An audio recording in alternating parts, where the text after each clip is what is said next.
The day the mighty walls crumbled. A long time ago, God's people, the Israelites, were traveling toward the land God had promised them. After wandering in the desert for 40 long years, they finally reached the edge of their new home. But standing before them was a great challenge: the powerful city of Jericho. Jericho was protected by enormous, towering walls. The people inside felt untouchable behind their strong defenses. They did not believe in God and refused to let the Israelites pass. But God already had a remarkable plan in motion. He chose Joshua to lead his people.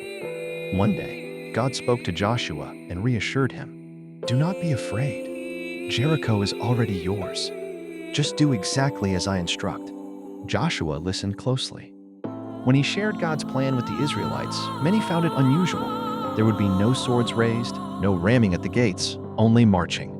For 6 days, the people followed God's instructions. Each morning, the priests lifted their ram's horn trumpets and walked ahead, while the Israelites silently marched once around the city.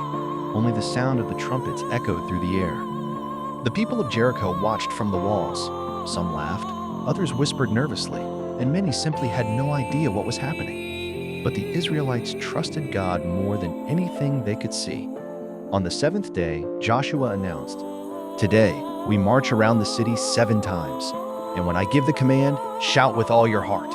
So they marched, once, twice, 3 times, until all 7 rounds were complete. Then Joshua raised his hand.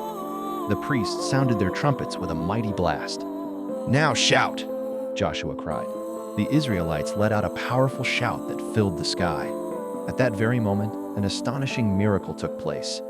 The huge walls of Jericho began to tremble. The earth shook beneath their feet, and with a thunderous crash, the walls collapsed completely. The Israelites surged into the city and claimed it, just as God had promised. They knew the victory wasn't because of their strength, but because of God's power and their willingness to trust and obey Him. Jericho was no longer an obstacle. God had led them through it, and the Israelites celebrated with joy over His faithfulness. When we trust God, even the strongest walls in our lives can fall. Just like the Israelites, we can face any challenge with courage when we follow His guidance. Thanks for watching. Don't forget to like, share, and subscribe.